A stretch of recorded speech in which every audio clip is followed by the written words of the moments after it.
Hey guys, welcome to Generator Live. This is going to be interesting. It's the first time that I've done a live show on stage, but I think with my guest Josh Beaton, we're going to cover this no problem. Just want to tell you, if you don't know what Generator is, it's a podcast that I started because we have conversations that are never in public, right? We talk about the messy parts of creativity and all the things that we go through, but we never really bring those to light. And that's why this whole thing exists. I want to have the conversations that we have outside of the photography industry, all the things that make us us. That's why I do what I do. I want to do that to bring a better community together and give us a way to uplift each other rather than just talk about business, right? We need a lot more support in the industry. And that's why I'm trying to do what I want to do. So it's weird to talk about all the messy stuff here at a conference where we're trying to get everything right. But I think it's really important to cover some of these topics. So if you don't fall asleep, I applaud that. If you do fall asleep, don't worry, I got your email address. I'll send you all the stuff. Speaking of email addresses, just one thing to note. If anybody wants to take behind the scenes footage, I'll send you a free copy of the book that is going to be released at the end of the month. So go on generatorpodcast.com. You can read all about it. You can see all my freebies, all the things. I'm not going to sell anything from up here, but check out the website because it's got everything in all the old episodes. Speaking of episodes, if you go way back to episode 39, I had Josh Beaton on, and we talked about something called the currency of kindness. And it's really interesting to be here at WPPI because we did the interview exactly a year ago. Right before last year, Josh was talking about coming out here, submitting competition images, didn't really know what was going to happen. And now we're back. And this is what we're going to cover. We're going to get caught up. We're going to hear about everything that he's doing. And for those of you that don't know Josh Beaton, you should, because there are a few people in this industry that are as genuine, as quick-witted, as just nice and welcoming as Josh. And it's been an absolute pleasure to get to know him. He is a Chicago-based portrait photographer, does fine art. He also runs a nonprofit called Tween Esteem, which helps self-confidence in teenagers. He's in a bit of flux, so we're going to talk about that and how that all feels. But if we have a little bit of time, we can take a question or two from the audience towards the end. Cool? You guys ready? Awesome. Josh, hello, I'm a Generator. Well, thanks. Yeah. I was like the intro.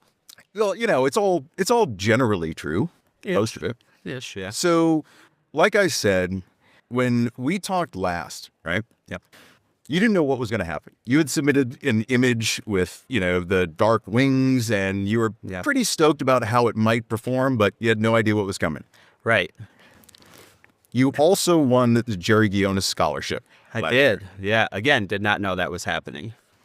So a year's passed. Yep. How does it feel walking back in here with an entourage and press, clearly? How does it feel to be back? And what's the feeling between last year and this year? Is it any different? Yeah, well, I mean, okay, there's a lot there. It's cool coming back, obviously. Last year was my first year at WPPI, and I mean, it's hard to beat when your first year. I ended up winning a category. I won the scholarship, and this year I don't have anything. So it's a little bit of a different feeling leaving last year and showing up this year. But I'll just get into the scholarship a little bit. They're doing it again this year. Can you still apply? Probably not. They're announcing it tonight, so you probably can't apply. But you should have applied if you didn't.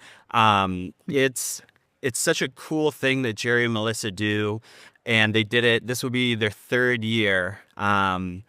You just fill out kind of a little bit about yourself and why you think the scholarship would help you. And then they blindside you at the Icon Awards and possibly announce your name. Little fun fact, if you did apply this year and you win, you have to give a speech. And they don't tell you that, until you get on stage and then you do what I do, which is fumble through everything, say Vegas baby, and walk off stage. And it was like nobody, like absolutely nobody. It was not great. But the cool thing about that is I had met Jerry and Melissa the night before, and that was the first time I ever met them.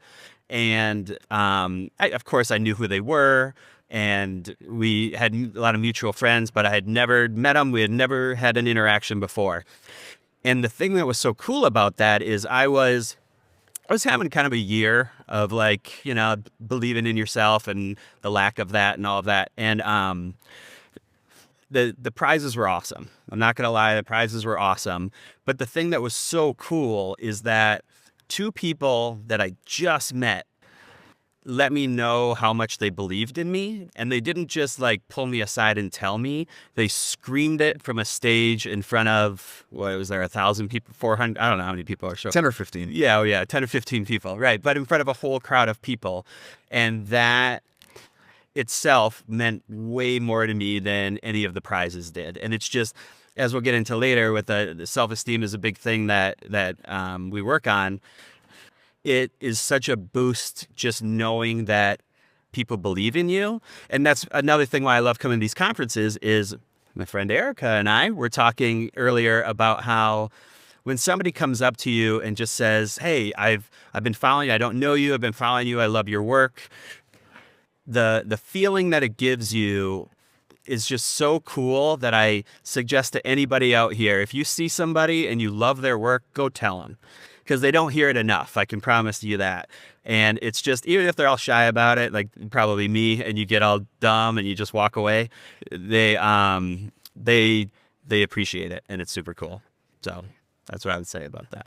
You are super cool. And, I think it's really important because a lot of us feel like we have to perform at a certain level, put out images at a certain level. And if you're at the conference that, it's almost like a competition. It's not really a lot of community lifting each other up to say, I don't know you, but I'm going to break down the wall and come over and say something nice. Because we're all a little bit introverted, right? We're all a little bit weird. Right. So to hear you say that, I can't wait to get into the stuff about self-confidence, because just as guys, a lot of people think that men don't have the self-confidence issues, or we don't have some of these mental challenges. Because we look so tough, man. It is. I mean, people are scared to come in here, clearly. I'm wearing striped pants.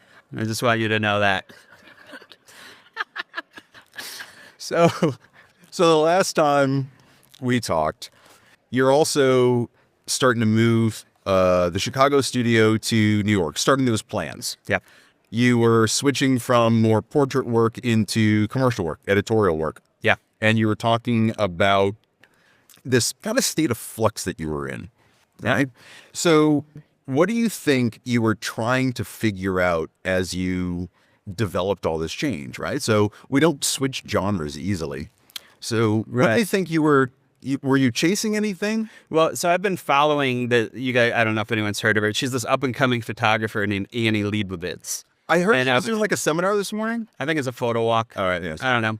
But I've been following her my whole adult life, and just it's something I've always dreamed of doing but it seems so unattainable. It's what I love about conferences like these is you see people who you can go and sit down and have lunch with later because they're close to your level. They're just maybe doing things that you wish you could do.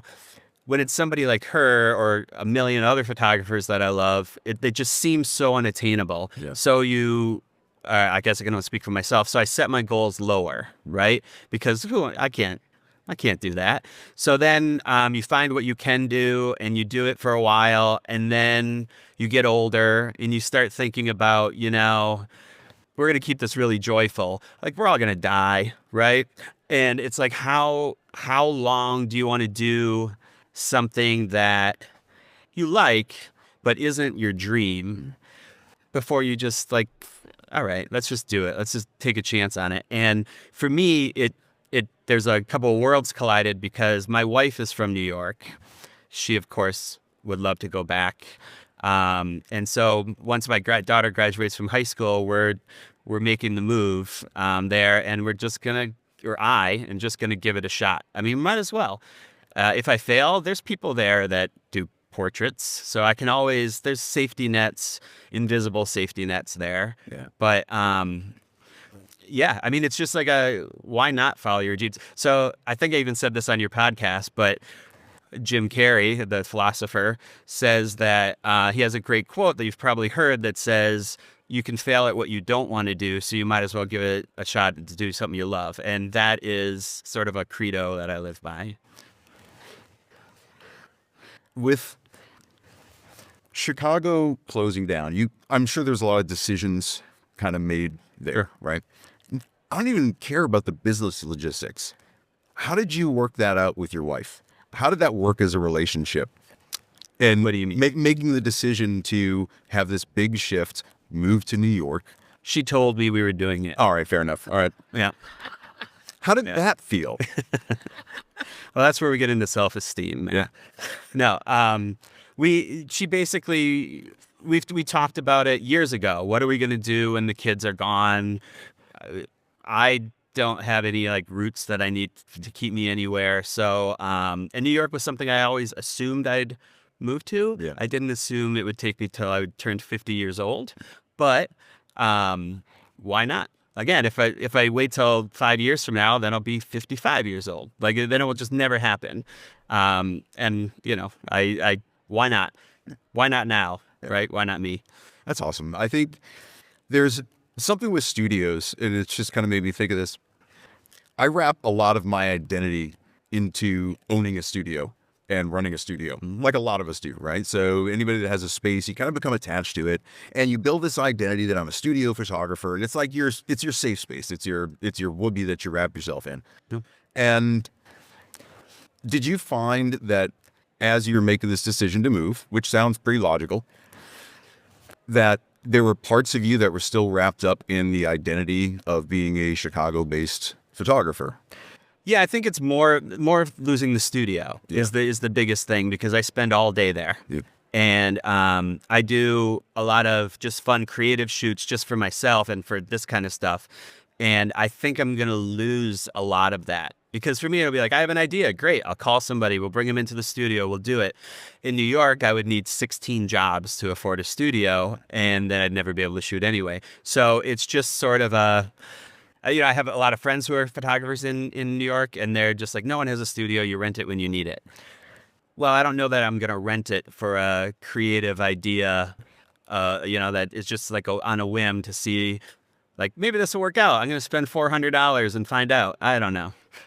So we'll see. I think that was one of the lines that I wanted to go down, was saying, if you move to New York and get a studio, right, which no one does because everybody rents it. Yeah, well, yay me.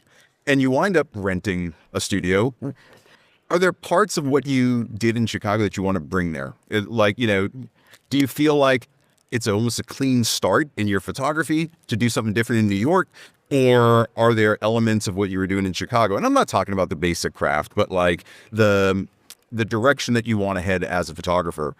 Do you think New York City is going to influence that much differently than Chicago did? Yeah, well, I mean, it's all kind of happening at an interesting time, because there's going to be so many changes happening all at once. Yeah. I'm going to be an empty nester. Yeah. I'm losing my studio. I'm moving to a city I never lived in before. I'm totally changing genres of photography that I do, and it's all happening at the same time. So the only thing I hope to bring from Chicago is a bit of a positive attitude about it all, because it would be very easy to drown in like the hopelessness of it all. Don't worry about it, because New York's going to change that, and it will suck the life out of you. Yeah, sure. Yeah. Well, I keep saying that you watch the crime rate. It's going to go down when I go there. I'm a Midwest guy. Again, right, and nice it up. pants and being tough. Yeah, right. Yeah. I get it. Yeah. All right.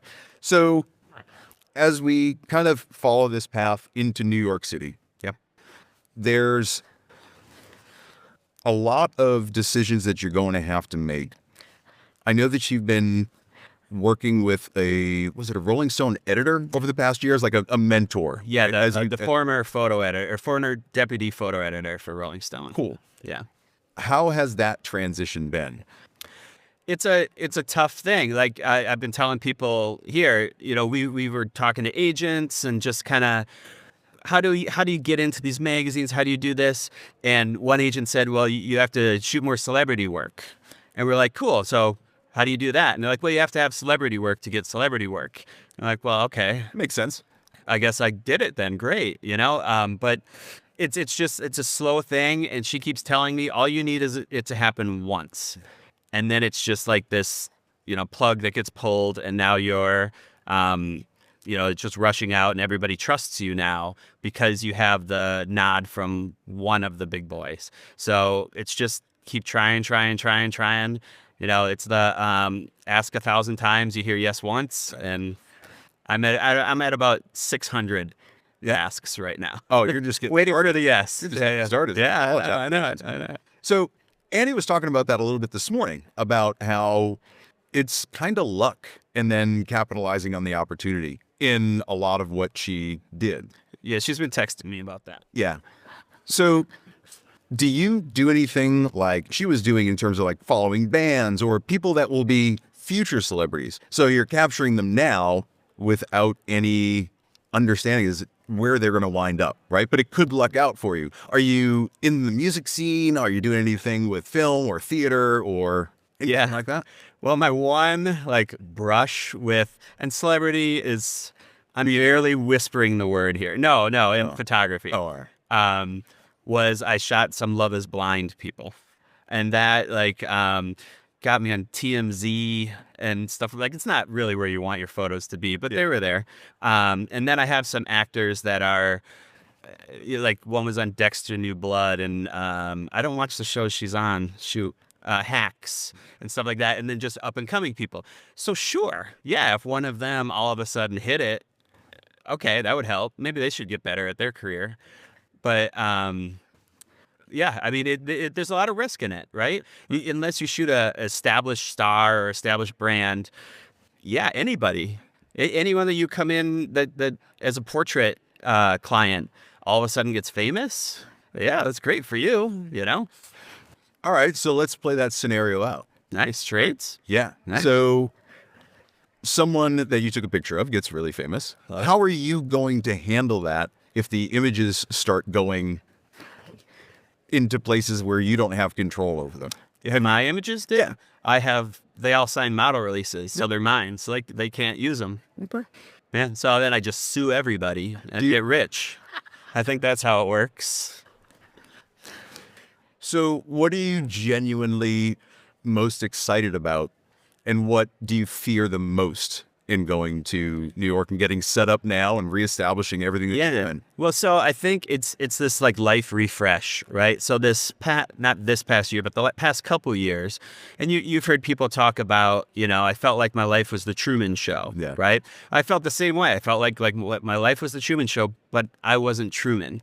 I was just watching somebody else and other people become like the stars of my own story, right? I was a character actor in my own life, and it all just, there's so many things we don't listen. If there's a therapist in the house, right here, Couch? yes. But it's just, there's so much that is weighted me all in these other places, that this move to New York, this refresh in all sorts of parts of my life is just going to be this. I'm excited to see where I am here next year. That's what I'm excited to see, because it could go if I could be shaken in a corner and, strung out, who knows? Or I could be feeling great and have 6 things up there. I don't know. Where does your heart sit? My heart tells me that I can do it. Mm-hmm. And I'm going to, okay. I'm one of those people that if I send you an email and you say no, I'm like, well, that whole thing didn't work. Right. And I cancel whatever I was trying to do. I'm retraining my mind for that. Like, for instance, I'm doing this pitch on Lollapalooza and trying to get magazines to send me to Lollapalooza. It hasn't worked yet. But it's just I pitch you until you say no, and then I pitch you until you say no. And then I keep doing that until someone eventually says yes. And it's something I had to retrain my mind to do, because before it was pitch you, you say no. Well, obviously it didn't work. And then I just don't even try anymore. So I'm just excited for that kind of stuff, that retraining of the mind to hopefully bleed out into my other stuff too. One of the things I'm working on is like self-deprecating talk, right? I often kind of put myself down because if I can do that and make people laugh, then it kind of takes the focus off of them and what they're dealing with. And it's a way for me to build rapport at my own expense. And it's a terrible thing to do, Yep. right? Because the brain doesn't know the difference between what you're saying out loud or what you're thinking. So what goes on in your head when you're getting rejected, right? Do you feel like now you're starting to alter that and say, well, I was just one in a million. Maybe it wasn't meant for me and I'm going to keep going on. Where's your conviction? Where's that little voice pop up and how do you smack it down when it gets out of control? Yeah, to be quite honest, I don't. Yeah. And it's like if you stab me 10 times, every single stab hurts. Oh. Right? And so it's just like, rejection, I don't want it. Right. I don't love it. Like, I'm not happy when I get an email and they're like, no, we decided to do something else. It's not like I'm like, nice, now I get to do that again. It's like just kind of like, wow, that sucked. Okay. And then you build it up and you do it again. I don't send it out the same day. I give myself like a 24-hour breathing period. But no, I don't believe people when they say you get used to rejection and it's whatever, no big deal. I don't care. I think if you don't care about rejection, you don't care about the work, and I care about the work. Where's your risk tolerance in all that? Like, if you see something where you're like, man, that'd be the coolest thing I could ever do. But who am I? Who am I to send this thing and pitch them? Yeah, it used to be me. Yeah. And now what I was always told is there's somebody else who's worse than you walking into the room saying they're better than you and they're getting the job. Yep. Right. So I'm like, why not? Why not? If they blow me off, who cares? They didn't know me anyway. Right. Right. I'd feel harder. Like it would hit me harder if I asked you. Yeah. Right. Someone I know and that's a close relationship. That is different. But going for business, who cares? Right on. I want to circle back to Rolling Stone for a minute because when we talked last year and we've talked in between since, I know that you're trying to, like I said, move into this more editorial style, the celebrity stuff, more fashion oriented. Sure. How has that transition been? And what are you seeing in your work now that you didn't see before? Well, it's a hard transition. I was talking to people before because I had to burn my whole business to the ground of what I was doing, rebuild this new business. And now I'm basically giving up on all that old business. No one comes to my website now and is like, hey, what's your 40 over 40 package or whatever, right? It's not like my website doesn't even show that I was ever interested in that. Interesting. So there's a lot of, I don't know, it's a lot of unknowns right now, which for me is exciting. I like the unknown of it all. All right, so let's keep playing this out, right? Love it. If things work out the way you want them to, what changes? And if they don't, what changes? If they do, awesome. I don't know what changes. We'll get a better apartment in New York, right? Is what will change. Yeah, no, I think it's just going to be exciting. It's going to be fun. I've never been in the world, so I don't really know what changes. If it doesn't change, if it doesn't work, I have a job. I can switch back, and there's plenty of Long Island housewives that need photos, I'm sure. This is one of the things that I love when I talk to you because I feel better about myself, right? That's weird. If you'd let me finish, because you have such a gentle acceptance of whatever happens, and you'll just adjust and move forward. That's got to come from a place of intrinsic faith in yourself. And I've heard you say a few things that makes me think that you question yourself from time to time, like we all do, right? So do you have this strong faith in yourself that once you set your mind to it, it's going to happen? Or is it just kind of a general path and there's all these forks in the road and whichever one you take is going to work out because that's what's meant to be? Yeah. I'm going to give you a metaphor here. Okay. Using the Rio Hotel. So sometimes I think I'm like, I believe in myself, right? I feel good about myself.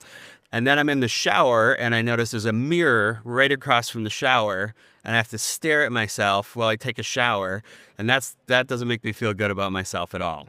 So basically what I'm saying is that I don't have. It's funny enough that my wife and I run a nonprofit for self-esteem, with tweens, because I don't have a great self-esteem when it comes to that. Yeah. Like it's like I sometimes I try to trick myself into thinking things, and then I see the mirror, in the shower, and I'm like, oh God.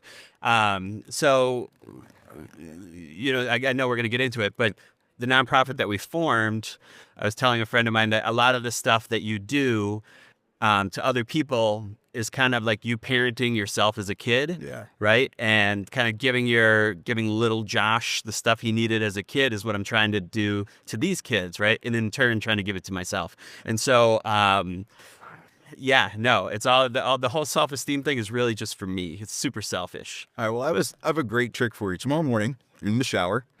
Okay. See the mirror. Wait. Look, we're all going to picture this. All right.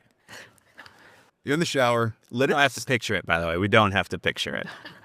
Let it steam up and do what I did this morning and draw abs in the steam and then just a little place for your face. You just feel good about yourself. Okay. All right. That's Done. it. Me Done. All right. I love it. All right. So you brought up Tween Esteem, and this is really where I wanted to sit for a good portion of this, because I want you to tell everybody about not only how Tween Esteem started, but your favorite story from one of the kids that you helped out. Sure. So it started, how many people here have been a tween? Right? It's not as many as I thought. By the way, if you can't see this on the podcast, there's thousands of people here. But we started it because I'm going to make the long story short. We had a girl come in and for headshots, a friend of mine was doing headshots. I was talking to her godmother, and her godmother was explaining to me how she just was getting bullied at school. She had such a low self-esteem. She was just not in a good place. So I invited her back to do kind of a whole portrait session for free, just for fun. Let's just see what happens. We did it. She had a great time.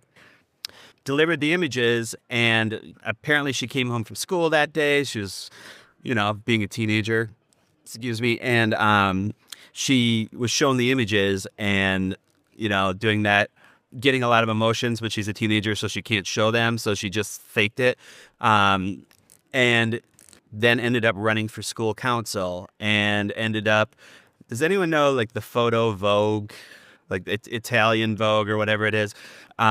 I submitted one of her images for that, and it got in. So I was able to send her like the screenshot that they give you where it has the Vogue logo. I'm like, you're a Vogue model. And so she, that became her whole thing, actually. She got a little too confident, I guess. But I noticed this, and I'm like, this is such a important thing that I feel like is missing right now. And my daughter at the time, this was right at the beginning of COVID. And, anyone who has teenagers that went through COVID, I don't know how they did it. It was a rough time. And my daughter went through some stuff, and I was just watching this firsthand, and she obviously wouldn't let me take her photo or anything, but it was just this burning hole in the industry, it felt like, where nobody was helping this 11 to 13-year-old in between ages. There was programs for teens, there was programs for kids, but just this arc of age that nobody was touching. And it was before, like in our opinion, it was before they started developing these social media addictions, and before like the high school bullying really starts, and we wanted to do something about it. So I started our first year. We just did portraits. We did it. We didn't know what we were doing. Just did portraits for kids struggling. Gave them the portraits. Had a gallery show. It was fun. It was great. But then we realized we didn't give them any tools or anything. We made them feel good for a day, a week, a month. So it was my wife's idea. Full credit to her if you're listening. She's the best. We developed a program that it's a 6-month program, and the kids, class about 20 to 25, it all depends on our funding. The kids go through 2 sessions a month of classes for 6 months. We bring in experts to teach them. My wife and I don't teach anything. We're not experts. We're not going to come in and act like we have psychology degrees and try and fix kids. That's not what we do. We facilitate. And then we try to do things. It's 2-hour sessions. So we bring in, for instance, a doctor to explain to children why hygiene is important. Why should you brush your teeth? Why should you shower? And then we brought them all to get facials. Or we brought in area artists from Chicago. A lot of these kids will never leave their neighborhood of Chicago. And we brought in like local artists who work with celebrities and just say, look, you can do amazing things without ever leaving Chicago. You don't have to go to New York or LA or anything. And then we took them to the Lyric Opera House to see their first opera. And it was just like these things, you feel like it's nothing, right? It's like, yeah, so we got them facials. First of all, the boys in the class loved the facials. They were hands down the favorite event of the boys.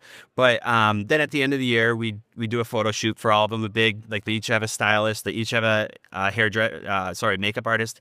And then we do the gallery show. And a story from one of the gallery shows. Oh, by the way, we rent out an art gallery. This isn't in my studio. We set up easels. We rent out an art gallery. All the art is taken down. We are fully the only things in the art gallery.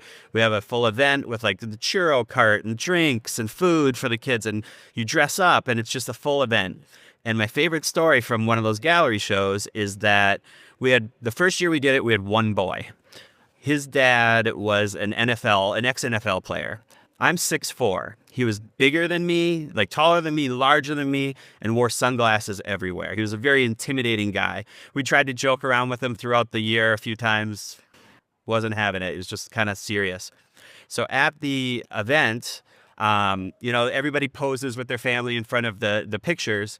And he brings me over. It's a packed event. And he comes over to me and kind of bro hugs me. And he's like, hey, I just want to thank you for doing this for my son. And I went to back up to say, yeah, of course. And he pulled me back in and he's like, no, I want to thank you for helping him become a man. I want to thank you for helping him, with his needs or whatever. He listed like 4 things and then just started weeping on my shoulder in the middle of this gallery show.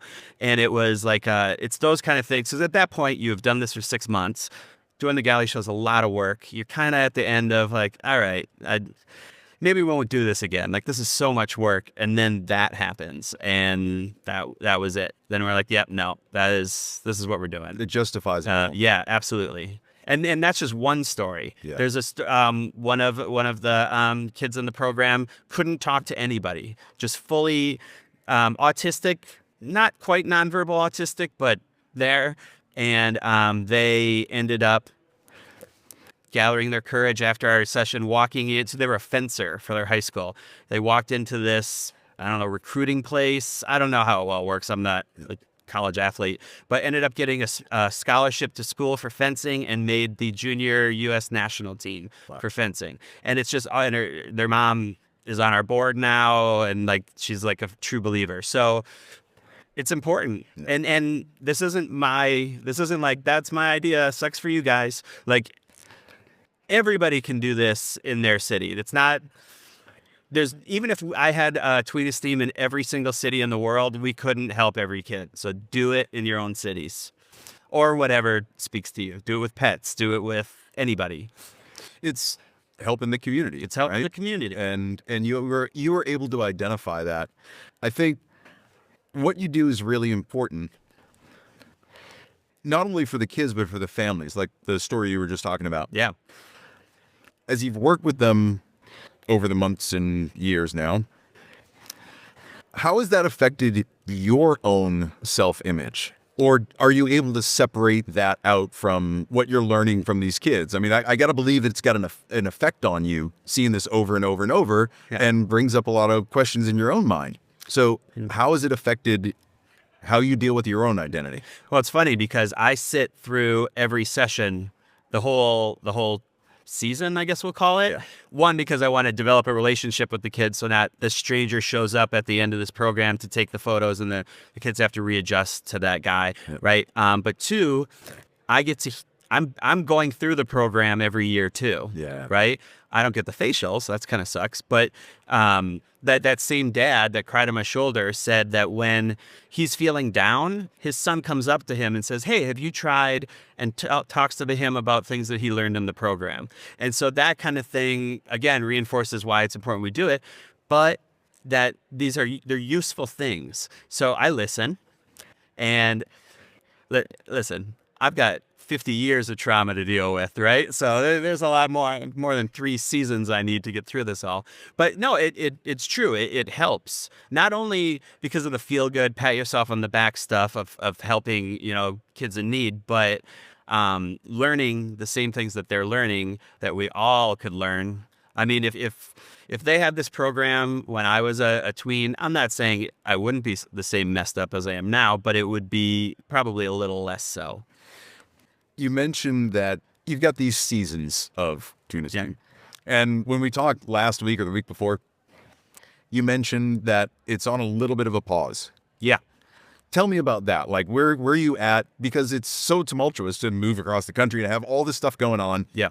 And still trying to maintain the nonprofit. Even though your wife does, you don't do anything. But I don't do anything. But if you can pinpoint it, what are you thinking about now in the future of Tween Esteem? Does it change? Yeah, sort of. I mean, if anyone here, I know someone runs a nonprofit. If anyone here has a nonprofit, the number one issue with running a nonprofit is funding. I mean, there's nothing even close to that. And we were lucky enough to get one grant, but for the most part, it's all donor funded. It's just, we ask, donate $20 if you can. And, those add up and eventually you can do the program. So what we're doing is we are taking a break for this year to kind of shop it around a little bit. What we'd love to do is, Dove, if you're listening, what we'd love to do is get like a big sponsor that aligns with our goals. Like, we don't want to have, I'm not going to say it. We don't want to have another company that maybe doesn't align with our goals, just throwing money at us to try and make themselves feel better. We want a real partnership that will kind of allow us to run this program. We'll throw Dove on the Tween Esteem project, right? Powered by Dove, right, or whatever. Cool.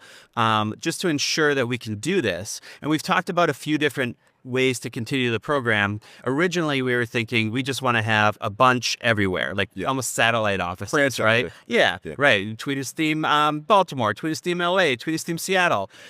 Then we kind of started thinking about doing a traveling Tween Esteem. So like this year, it's in Dallas. Interesting. This year, it's in Cleveland, right? And just kind of hopping around there. We're not sure. We're kind of in this. We didn't know how successful the program was going to be. Financially, it's not, obviously, because we're just still struggling to raise money all the time. But emotionally, it's, knocked out of the park. It's succeeding beyond anything we could imagine. The first year we put out applications, we had a 175-person waiting list after who we chose. So, the need is there. And we just want to make sure we're doing this right, so we can continue this, because it's very easy to do this nonprofit 2 years, do what you can, and then it became more of like a pet project, and then you move on. We don't want that. Like, we saw the impacts of it, and we know how important it is, so we want to really take it seriously. But in order to do that at this point, it seems like we're going to need a little help. So moving to New York is kind of coming at a great time too, because there's a lot more doors to knock on in New York, And I'm sure your wife has all the inroads already, just because of her. She's probably just hiding it. Yeah, just keeping you in the dark. Yeah. Right? Okay. So with that, we talked a little bit about failure last week as well, and kind of how you deal with it. And you said something, and don't know where it's going to go, but you said something about, like, we need to fail harder. Yeah. And tell me a little bit more about that just concept of failing harder. What does that mean? Well, it's something I'm trying to teach myself too, which is, people fail and then they kind of brush it off, and then they either, like I said before, sending out one email, you fail, and then you just stop. Yeah. But I'm trying to encompass kind of the motto of fail harder, which is, you failed, so try harder and do the same thing, or try move a little bit and do it there, move a little bit and do it there, and fail until you can't fail anymore. Until you either succeed or you just hit the wall of where that's going to go and you move on.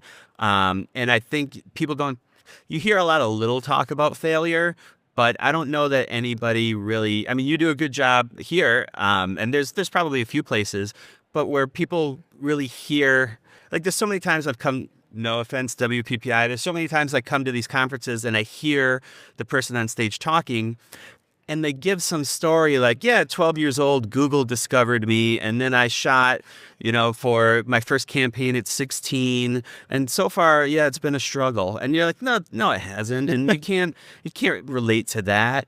I would love, in theory, I would love to see someone go on stage and just talk about their failures where, we can kind of relate to them a little more, maybe throw a little success in there. We don't want everyone crying, but just to show that we're all human and, social media is a highlight reel. And there's just so many ways that we can relate to each other. Everybody talks about community over competition. Right.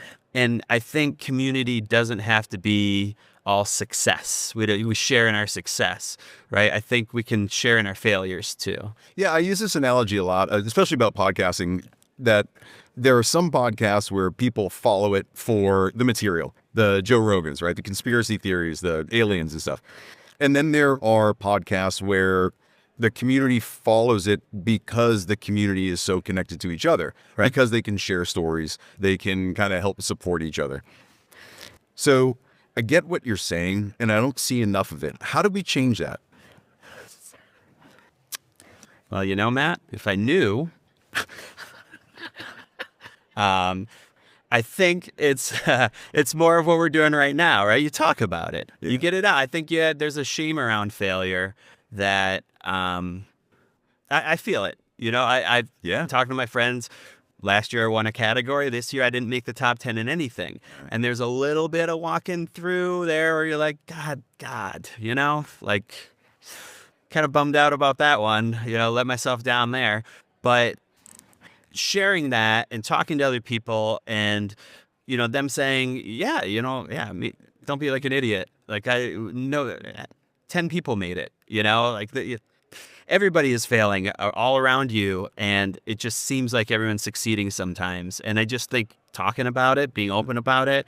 The biggest thing, we don't have time for it, but money and how that becomes just this factor and you're not allowed to talk about if you're making less money than you should be or charging less than you should, or there's all of that. And there's a lot of shame, projected shame. And I think we've got some work to do in our industry on failure and shaming each other.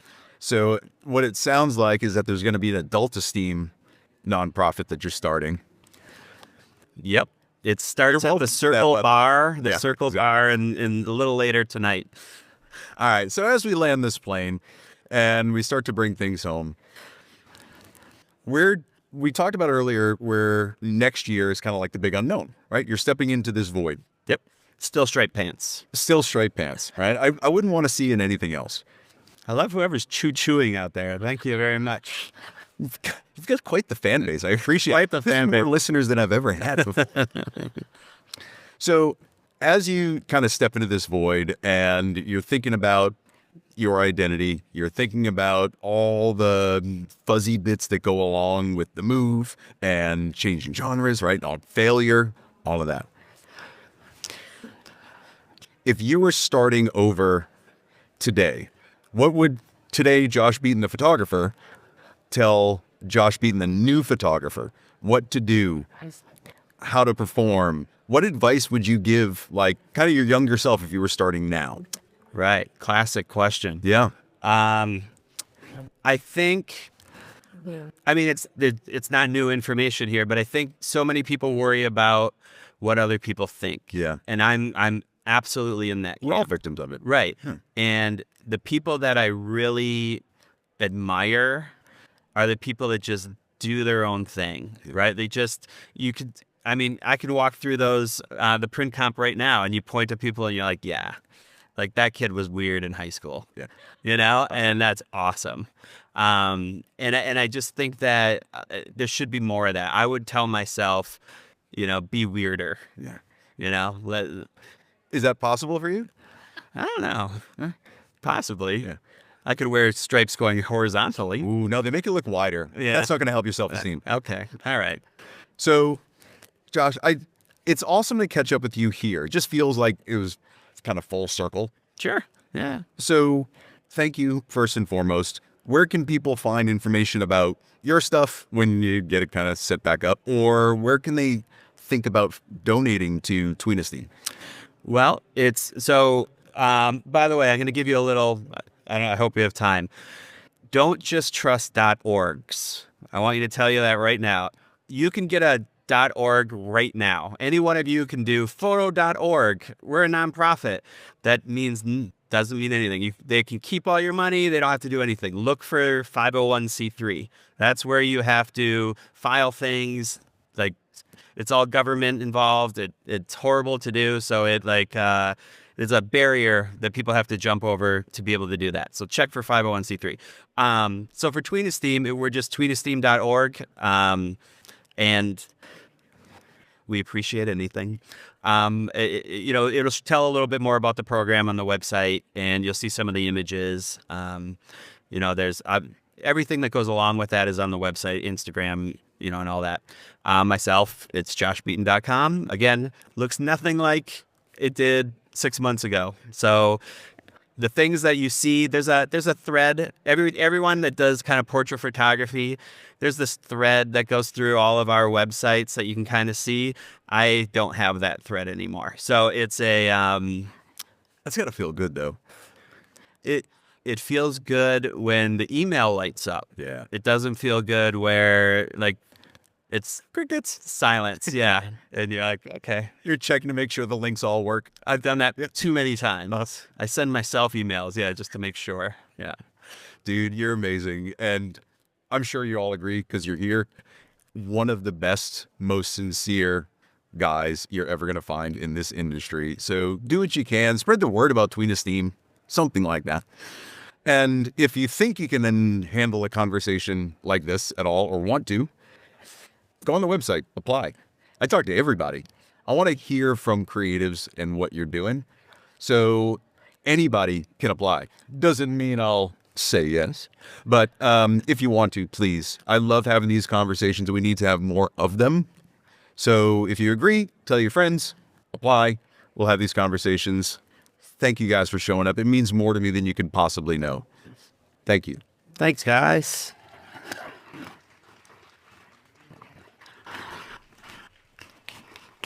It's